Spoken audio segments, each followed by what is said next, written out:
مشیر عالم صاحب کے ساتھ. تو انہوں نے قاضی فائز عیسیٰ صاحب نے ادھر ایک کمنٹ دیا. کمنٹ ان کا بڑا انٹرسٹنگ تھا. سیاق و سباق تو مجھے اس کا یاد نہیں کہ کیا انہوں نے بات کی، کس وجہ سے بات کی تھی. انہوں نے کہا تھا کہ ایون فیلڈ اپارٹمنٹ جو 4 اپارٹمنٹس ہیں وہ نواز شریف صاحب کے موجود تھے، لیکن ان کو آخر میں سزا دی گئی اقامہ رکھنے پہ. یہ ایک ایسا کمنٹ تھا جو کہ سسٹم کو ہلا دینے والا کمنٹ تھا اس وقت. تو اس کی نواز شریف صاحب نے بڑی تعریف کی. جو ہی انہوں نے تعریف کی، اس کے کوئی 1 یا 2 ہفتے بعد جسٹس قاضی فائز عیسیٰ کی جو ڈائریکٹ اپائنٹمنٹ تھی as chief justice Balochistan high court, اور اس کے بعد کانسیکوینٹلی ان کی جو ایلیویشن تھی سپریم کورٹ میں، اس کو ایک راہی صاحب تھے، اشرف راہی صاحب، انہوں نے ان کی اپائنٹمنٹس کو چیلنج کر دیا بفور دا ایپیکس کورٹ. بہرحال سال ڈیڑھ کیس چلتا رہا. الٹیمیٹلی سپریم کورٹ نے یہ ڈکلیئر کیا کہ وہ جو چیف جسٹس ان کو ڈائریکٹ لگایا گیا تھا وہ ایمرجنسی سچویشن تھی، پورا ہائی کورٹ خالی ہو چکا ہوا تھا. سو کسی نہ کسی کو تو چیف جسٹس لگایا جانا تھا. اور ساتھ ہی یہ بتایا گیا کہ سپریم کورٹ میں جن کی ایلیویشن ہوئی ہے اس میں کوئی خرابی نہیں تھی، قانونی کوئی شکم نہیں تھا اس میں. سو یہ ایک کنیکشن نظر آیا. اسی دوران 2017 میں مجھے یاد پڑتا ہے وہ جو حدیبیہ پیپر مل والا جو کیس تھا، آپ سب کو اس کا علم ہوگا کہ 1998-99 میں اس کا آغاز ہوا تھا. اس کے بعد نواز شریف صاحب جب انہوں نے مشرف صاحب کا جہاز روک لیا اور مشرف صاحب نے ٹیک اوور کر لیا، اور اس کے بعد نواز شریف صاحب ملک چھوڑ کے چلے گئے، تو یہ حدیبیہ پیپر مل والا جو کیس ہے یہ چلتا رہا تھا، ہائی کورٹ میں پینڈنگ تھا. تو ہائی کورٹ نے جب یہ شریف برادران کے حق میں کیس کیا تو اس کے بعد نیب نے اس کی اپیل کی سپریم کورٹ کے سامنے. تو وہ جو بینچ جو تھا 3 ممبر بینچ تک، جسٹس قاضی فائز عیسیٰ صاحب اس کو ہیڈ تو نہیں کر رہے تھے، لیکن ججمنٹ انہوں نے لکھی تھی جو مجھے اب تک یاد پڑتی ہے. اس میں انہوں نے کہا، انہوں نے جو نیب کی اپیل تھی اس کو ڈسمس کیا، اور ساتھ ہی نیب کے جو کام کرنے کا انداز ہے، جو ان کی ڈیلیئنگ ٹیکٹکس ہیں، اس پہ انہوں نے ٹھیک ٹھاک اعتراضات کیے. اور ٹھیک ٹھاک اسے ہم عرف عام میں کہتے ہیں لتاڑا.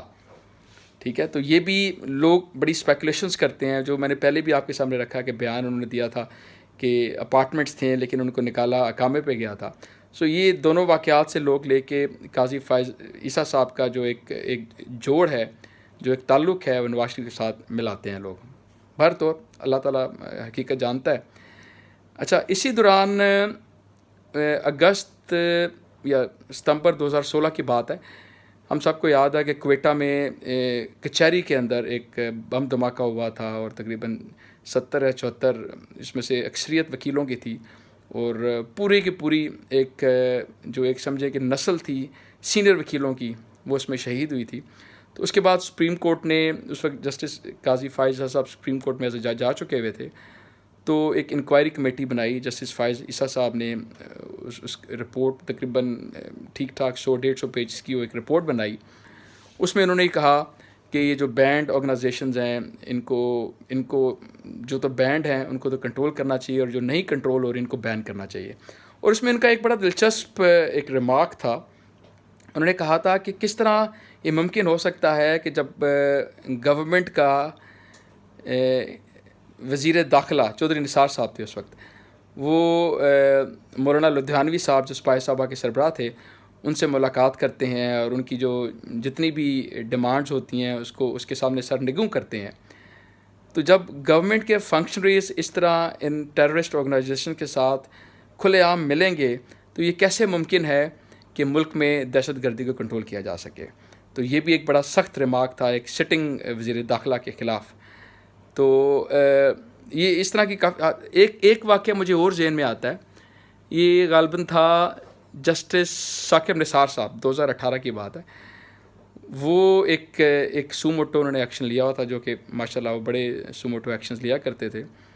تو وہ تھا کوئی کسی ہاسپٹل کی ویسٹ مینجمنٹ کے کنسرن تھا، کوئی KPK کا کوئی ہاسپٹل تھا. اس میں جسٹس قاضی فائز عیسیٰ صاحب، ثاقب نثار صاحب ہیڈ کر رہے تھے، اور کوئی اور جج صاحب تھے. اس میں جسٹس قاضی فائز عیسیٰ صاحب نے ایک سمجھیں ٹوک این ایکسیپشن کہ یہ معاملہ سوموٹو کا کس طرح بنتا ہے، آرٹیکل 184(3) اس کی ایمبٹ میں یہ کیس کیسے آتا ہے. تو یہ ذہن میں رکھتے ہوئے جو ان کے سامنے تھے ایڈوکیٹ جنرل KPK، ان کو کہتے ہیں کہ یہ ذرا 184(3) پڑھیے گا. یہ انہوں نے جو بعد میں اپنا ایک ایکسکلوسیو نوٹ لکھا ہے، اس میں انہوں نے ساری باتیں لکھی ہیں. ان کو کہتے ہیں کہ ایک نوٹ پڑھیے گا 1843 کہتا کیا ہے. تو اس میں انہوں نے پڑھا کہ بھائی اس کے لیے بڑی ضرورت ہے کہ matter of public importance related to the enforcement of fundamental rights. تو انہوں نے اس طریقے سے اس کو سوال کیا جیسے ثاقب نثار صاحب کو بتانا چاہ رہے ہو کہ جناب یہ کیس سو موٹو کا نہیں بنتا، یہ آپ گورنمنٹ کی فنکشننگ میں آپ انٹرفیئر کر رہے ہیں. انہوں نے ایگزیکٹلی کہا تو نہیں، لیکن جب وہ کیس ایڈجرن ہو کے اگلی دفعہ لگا تو جسٹس قاضی فائز صاحب اس بینچ کا حصہ نہیں تھے، ان کو اس بینچ سے نکال دیا گیا تھا. بہرحال قاضی فائز صاحب نے کافی برہمی میں انہوں نے اپنا کیس فائل میں جو کہ موجود مجھے امید ہے ابھی بھی ہوگی، وہ بڑی میڈیا میں ہائی لائٹ ہوئی تھی. انہوں نے اس میں لکھا یہ ساری باتیں کہ میں نے اس طرح 1843 کا چیلنج کیا تھا، اور اس طرح کسی جج کو بینچ کے اندر سے نکالنا نہ صرف انپریسیڈنٹڈ ہے بلکہ یہ سپریم کورٹ کی ادارہ جو ہے اس کی سالمیت کے بھی منافی ہے. اور انہوں نے کہا کہ اگر میں یہ تبصرہ یہ ریمارکس نہ دوں تو یہ میری بطور جج یہ ایک بہت بڑی ناکامی ہوگی. تو اس طرح کر کے بڑے سخت قسم کے ریمارکس انہوں نے ثاقب نثار صاحب کے خلاف دیے تھے. تو یہ بیک گراؤنڈ چلتا آ رہا تھا. اس دوران مولانا خادم رضوی صاحب آپ کو یاد ہے ان کی طریقے لبیک، اس نے ایک فیض آباد میں دھرنا کیا، وہ کافی دیر لمبا چلتا رہا اور اس میں سپریم کورٹ نے ایک سو موٹو ایکشن بھی لیا. بہرحال سپریم کورٹ نے اس کو سننے سنانے کے بعد معاملے کو رفع دفع کیا، اور سپریم کورٹ میں آخر میں جو ذمہ دار حکومتی عناصر تھے، انٹیلیجنس ایجنسیز تھے، ان سب کو بڑے ہی ڈھیلے انداز میں ان کو کہا کہ سب اپنی اپنی ذمہ داریاں نبھائیں، اور اس طرح کر کے سو موٹو کو انہوں نے ڈسپوز آف کر دیا.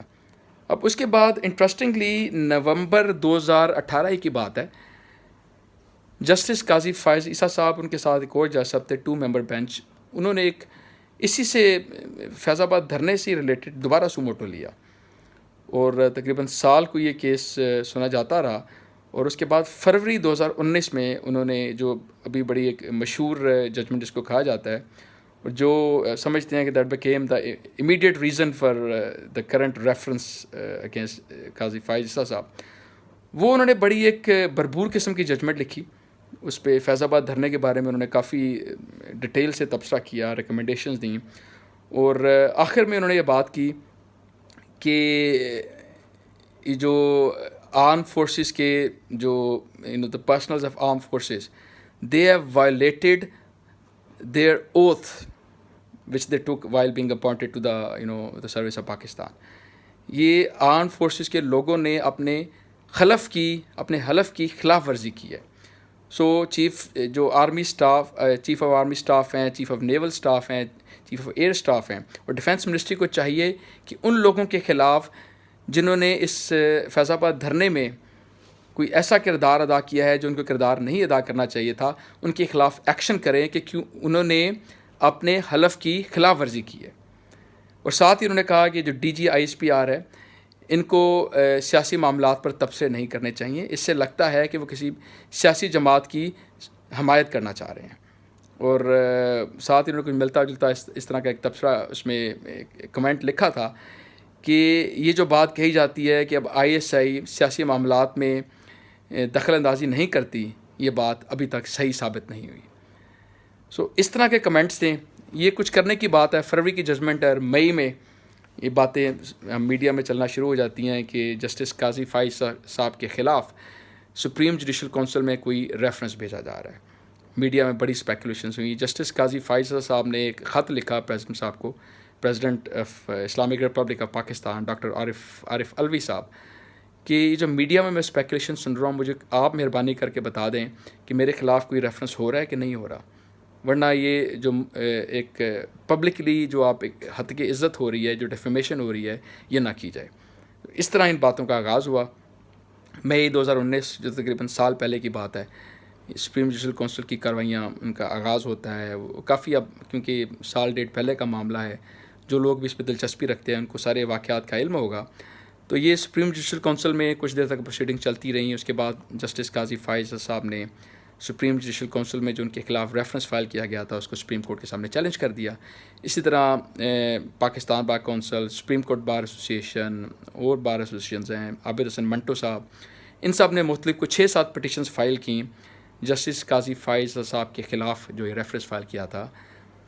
پٹیشنز فائل کی گئیں سپریم کورٹ کے سامنے. تو یہ معاملات کافی دیر تک چلتا رہا، آہستہ آہستہ سنا جاتا رہا، تو آج تک اس میں بڑی ایک پیک آئی ہوئی ہے۔ جسٹس قاضی فائز صاحب نے جو شہزاد اکبر صاحب ہیں جو ایسٹ ریکوری یونٹ کے سربراہ ہیں، ان کی اپنی اپائنٹمنٹ، ان کی ڈوئل نیشنلٹی کے بارے میں پتہ نہیں ہے یا نہیں ہے، پر ان کی جو کوالیفیکیشنز ہیں، ان کی اپائنٹمنٹ ہے، اس کو چیلنج کیا ہے۔ اور جو سب سے اہم جو انہوں نے ویو پوائنٹ سپریم کورٹ کے سامنے لیا ہے، اس سے پہلے ہمیں یاد رکھنا چاہیے کہ ریفرنس بنایا کس بیس پہ بنایا گیا تھا۔ ریفرنس میں جسٹس صاحب کے اگینسٹ ایلیگیشن تھیں کہ ان کی ملک سے باہر 3 پراپرٹیز ہیں جو کہ ان کے بچوں اور وائف کے نام پہ ہیں، تو ان کو یہ پراپرٹیز ڈکلیئر کرنی چاہیے تھی۔ قاضی فائز صاحب کا اس میں ایک سٹانس ہے کہ بھائی میرے بچے اور بیگم اڈلٹ ہیں، ڈپینڈنٹ ہیں، میرے پہ ڈپینڈنٹ نہیں ہے، تو ان کی جو پراپرٹیز ہیں وہ ان سے ان کی سورس پتہ کریں، میں اس کی جو سورس ہے وہ کیوں ڈکلیئر کروں۔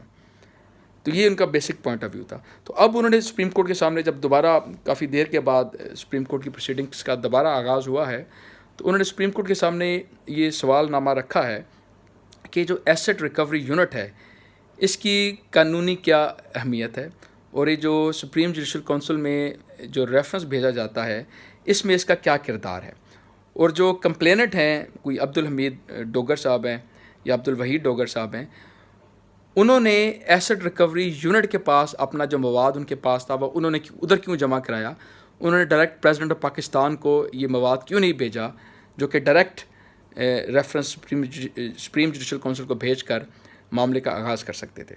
اس طرح کی اور انہوں نے پریلیمنری آبجیکشنز کافی لی ہوئی ہیں۔ پھر فروغ نسیم صاحب انہوں نے ایک عادت بنائی ہوئی ہے، پہلے بھی یہ کر چکے تھے کہ جب ان کو لگتا ہے کہ اپنی اہمیت دکھانے کا موقع ملتا ہے وہ لا منسٹری سے ریزائن کرتے ہیں اور فیڈرل گورنمنٹ کو ریپرزینٹ کرنے سپریم کورٹ کے سامنے آ جاتے ہیں۔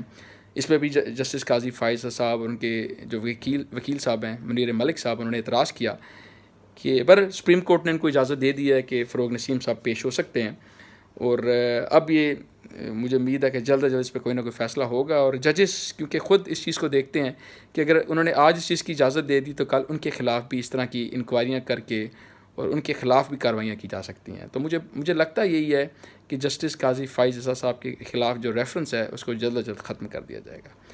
جناب یہ ہے مختصر سی کہانی جو ایک ریفرنس جسٹس قاضی فائز صاحب کے خلاف چل رہا ہے، اور وہ کیوں چل رہا ہے، اس کے کیا بیک گراؤنڈز ہیں، میں کوئی زیادہ کمنٹ نہیں کرنا چاہوں گا۔ آپ خود ہی یہ سن کے اس کے بارے میں تبصرہ کر سکتے ہیں کہ کیا یہ ریفرنس بدنیتی پر مبنی ہے یا واقعی اس میں کوئی نہ کوئی حقیقت ہے۔